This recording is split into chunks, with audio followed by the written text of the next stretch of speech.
So good morning. I'm happy to be here. Happy to be talking about customer co-creation. And since I'm the opening act here, I just want to basically tell you a short story. Last week, my daughter graduated from middle school. And as proud parents, just Saturday, we threw her a party. Now, I'm using we in a very liberal sense. My wife threw the party. I was basically just a participant there. I was a guest as well. And I got to tell you, my wife kicks ass as a party planner. I mean, our parties in our little suburban town, Red Bank, New Jersey, are pretty much renowned. It's like the Vegas of suburbia. And it's like the same kind of thing, you know, what happens here stays here, no pictures go up on Facebook, etc. But people genuinely have a real good time. And during the course of the party, invariably someone will say, you know, hey, it must be great the week before, you know, it's got to be all this fun and, you know, the festivities and the games and stuff. It must be a real good time in your household. And my daughter and I, we just kind of nod, but we don't really answer because they don't realize this crazy lunatic that's been living with us for the past week. I mean, my wife, and I do love her, and I realize this is being videotaped, but she is a total pain in the butt the week before the party. I mean, she is planning everything, and she's mapping this out, and she's redoing, like, you know, the flow of the party, and what kind of food we're going to serve, and what kind of games we're going to play, and how to match people up so that it builds and builds and builds. And, you know, it's like, you know, one morning she gets up at 3 in the morning. I go down. I go like, are you invading a country or something? I mean, what is this? It's like a war room. Well, I slept on the couch that night. But that's what it takes, if you will, because when the party starts, no one enjoys the party more than she does. She is so enthusiastic, and it's completely contagious. And it's so genuine, and it's an open invitation. Please enjoy this as much as I am. And that really comes across. And I bring this up because when we talk about customer co-creation, the thing that makes that possible is taking a large, diverse, relatively anonymous crowd of strangers, putting them together and just saying, well, you happen to like this one brand, so let's co-create together. And you just can't do that without doing the due diligence. Most experts say you really have to start with doing that kind of mapping, that party planning. And then, once it begins, stop that system 2 thinking. It is time to have fun. It is time to have the party. So that is something that I have learned from my wife and what I'm trying to bring to customer co-creation. And now to give it more specifics about how this works with a company that really knows how to throw a party and how to invite customers is Bacardi USA. Is my associate Laura Penrose is going to kick it off, and then Kurt's going to take it from there. Great. Thank you so much, Kevin. So today we're going to be talking about the Spirits Influencer Panel. So the Spirits Influencer Panel was created to give spirit shoppers the opportunity to openly discuss their wants, needs, and experiences while shopping for spirits.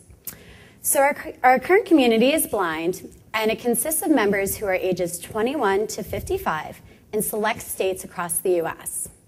Now, we currently have 440 members who actively participate in activities such as surveys, moderated discussions, photo sharing, and co-creation activities using our crowd weaving process. So how does the crowd weaving process work? So we start by presenting our members with a challenge and also with guidelines. So on day 1, we ask them to go ahead and submit their own original ideas to this challenge. Now, day 2, we then open it up to the other members of the study, and they can go ahead and see everyone else's ideas. So at this point in time, they're encouraged to go and give feedback, ask additional questions, and also vote different ideas up and down. We also ask them to revisit the original idea they submitted on day 1 and take the feedback that they're receiving from other members and go ahead and refine their ideas even further. We encourage them to share pictures and diagrams to help express their idea as best as possible. So throughout this process, we really encourage the collaboration aspect. Now, as the days go along, and we're starting to see these different ideas bubbling up, obviously some are generating more interest than others, we'll be able to see if the original challenge is being addressed. And there might be some other questions that are coming up as we start analyzing this data. So at that point in time, we take the top ideas, we go ahead and ask them to submit additional feedback to the questions even further. and then ask the other members who were not necessarily selected as the top ideas to participate and continue to give their feedback. So at the end, there's obviously one that's going to rise to the top as the best solution, but that doesn't necessarily mean that there aren't different insights that can be found from the other winning ideas as well. So what Kurt's going to do next is give you a few examples of how we've used this process in the Spirits Influencer panel. Okay. Hi, everybody. So I love having a community of 400 people that I can actually refer to get different ideas. Now, as it was mentioned, I work on the sales side of the organization, so instead of being consumer-oriented, I'm much more about the path to purchase and what influences people while they're standing in front of a massive wall of bottles, which can be overwhelming. So, started with one of the key things that's difficult for us to work on a daily basis is how should we set the shelf? Every retailer that I deal with says, well, what's the buyer flow? And up till now, we've pretty much worked on adjacencies and turns and pretty from a quantitative standpoint. So which one of these? So I thought, well, I have 400 people that can tell me from a uneducated or differently educated perspective than myself, say, how would you do it if you could do it? So starting from scratch, I just said, what are your pain points? This category has been changing. What would you do differently than what I'm doing today? So very generic, started up there and got the feedback. What I said was the qualifier. So from a gamification standpoint, I want you to give me something visual because we needed something for the people in the community to react to. So you'd be surprised how much effort the people put in. And I recognize everybody's not a Picasso, so we did get some pencil sketches, but we got some other stuff that I thought was from design software. It was pretty impressive, and some snapshots of things that they had seen in different places. So thought I'd share some of the really cool ones that came back so you can see they put a lot of work into this. I mean, these are pretty straight lines. Now, granted, we have a snapshot of one, and we didn't show the one that looked like a bunch of pears on shelves. It was just paper, pencils on paper. But they all led to a couple of things. We put them all out there for everybody to see, and people started responding, and everybody kind of gelled on two different directions. So, as Laura said, we get multiple ideas, and generally we're looking for one to bubble, but we really couldn't get them to significantly go for anything other than these two. One, in this category, everybody used to shop rum, gin, vodka, tequila, triple sec, cordials. In this case, there's so much flavor proliferation going on that people are no longer shopping. Everybody's shopping for a flavor. So cherry goes, there's scotch, vodka, rum, tequila. There's even cherry tequila. So now people don't go looking for their favorite alcohol. They go in looking for their favorite flavor, but that's not how the shelves are set.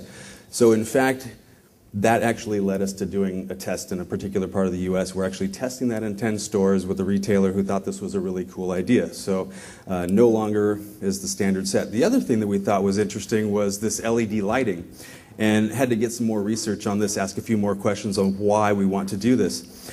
And it turns out that that's actually a picture, that lit picture there on the bottom is from an on-premise or a bar location, and people like that because it kind of sets apart whatever they're looking for.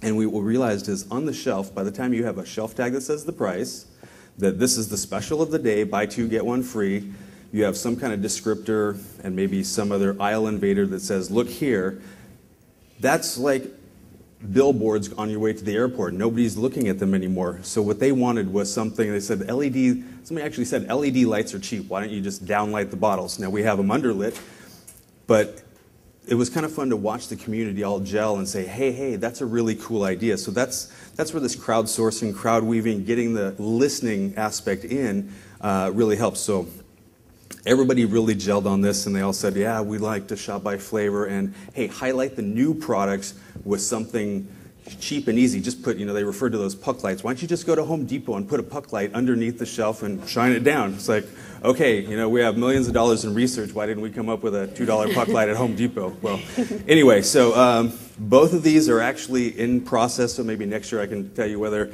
they actually behaved like they said they want to behave. So we'll see how that plays out.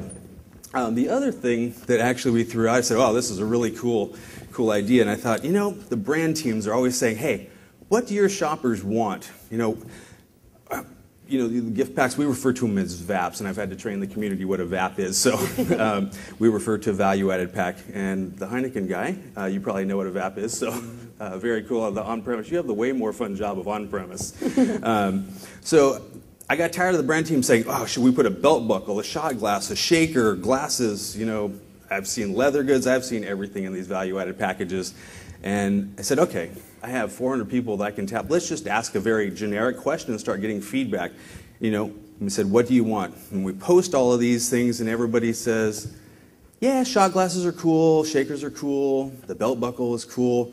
But then you start letting them gel together. And it turns out all people really want is the glasses. They look for glasses. They treat them like Hallmark ornaments and say, hey, this commemorated 2013, my new Grey Goose bottle. So this was a really cool one. They basically came up with 2 of them. Again, we couldn't get them to separate and decide on one. The community was pretty split in saying, okay, we want glassware, good glassware, not cheap glassware, good glassware, and flavors. Flavors is driving this category right now. So they didn't want to have to buy a whole bottle. They want a way to sample. So to celebrate, they're going to sample with different flavors. So basically what they came up with was this idea. A couple of our products, these are just sketches by one of the agencies. So sticking with the bottles, the glasses rather, and then that would be Grey Goose with the 4 flavors they offer. And that way, people who are Goose fans, people are very brand loyal in this category, so we give them the option of staying within the category. They know what it is that they want, and a little recipe on the back, and that's what they kind of led us in the direction of. So with the success of these, I thought, well, I've worked in categories not so much fun, like canned tomatoes and mustard and ready-to-eat cereal and granola bars. Mustard not way as fun as spirits is. So, although there are just as many, if you ever go look at that in being a pretzel area here, I know that tastes are very different from where I lived in Southern California to Chicago. Chicago and California, we do not have the same taste in mustard. So I said, well, let's start with what I don't know, because I'm always overeducated in the category that I'm working in. So let's take it to a very high level and say, if you had 15 minutes or an elevator speech of 5 minutes. They know this is supported. They don't know it. They said it's blind. They don't know that it's supported by us in particular. They know it's the major spirits manufacturer because I don't want to mess the Goose equity and the Sapphire and the Bacardi equity.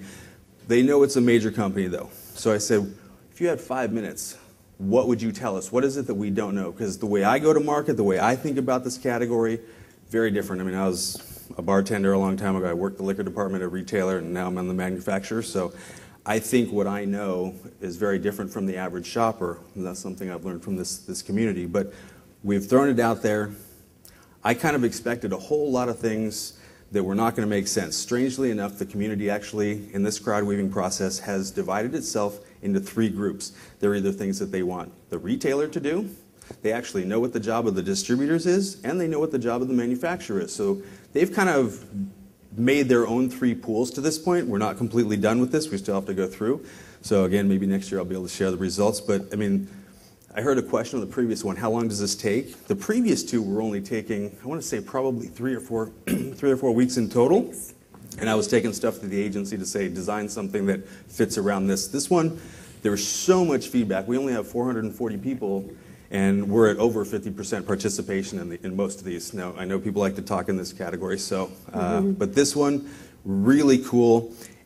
And although most of the things actually I think are bubbling up from what the retailer should do, what I've realized is all these learnings help me be a better partner to our retailers. So every time I talk to the buyer, it might not be what I'm needing to do, but I can advise them. So the advice I share with the distributor in our case, or with the retailer, or with the marketing team, is huge. It's all about partnership, and this really gets to the listening aspect. I've gone to all these seminars so far here, and what I hear across all of them is the truly listening.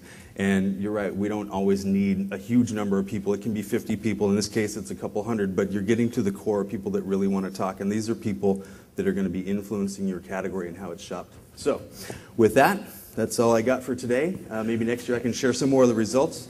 If you have any questions for either any of us 3? Bring you a microphone. Hang on just a sec. Do you want to come up here? On the middle left, please. Hopefully you can support it. Coming. Really? All of us up?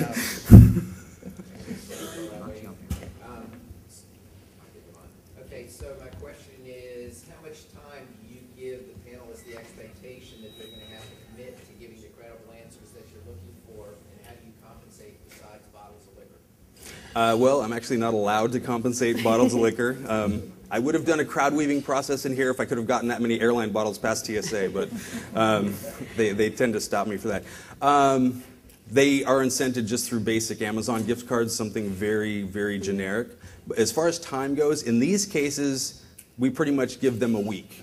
We start on Thursdays and go through the following Thursday because people tend to do a weekend and some do during the week. So this panel has been up for a little over a year, so it's kind of it took me a good 6 months to get a feel for how fast people tend to respond and what the ebb and flow of responses is. So after that, I found that a week was good enough. Mm-hmm. And I think it varies by project too. So you can stretch it out over the course of a few weeks, just as long as you give that expectation up front. And in terms of the actual incentives, the participation really drives that. So if you have someone who's generating a lot of ideas, they'll obviously earn more points towards better rewards. If they're voting up and down, they'll get compensated for that too. So it just depends on the level of participation, and that can vary. In the back. Thank you, great presentation. Question, part of co-creation is to feed back to them, to the consumer, in terms of the business decisions that you've taken. Often, the ideas that do come out are not decisions that you can follow through with. How do you go back and talk about those decisions, perhaps, that you could not follow through based on other business considerations? Actually, in this category, like I said, because we've been up for so long, I was warned by these guys that we may have a lot of attrition up front. That hasn't happened nearly to the degree that we expected. So I would say I actually have a pretty close relationship with them. And on this last one where I said, tell us what we don't know, I actually am pretty honestly feeding back that this is not within the realm of legal for me to deal with. And they're pretty accepting. So in this case, I actually can be pretty direct that I can and can't do certain things like I can send them as a gift, I can send them a shaker or some glassware, but I can't send them spirits for shipping or legal reasons. So in this case, direct, honest feedback actually works. And I don't have my mic right now, so I'll shout a little bit. Some of our other clients, for instance, like Delta Airlines, will do a crowd weaving challenge, and the idea is to, inspire the ideation team and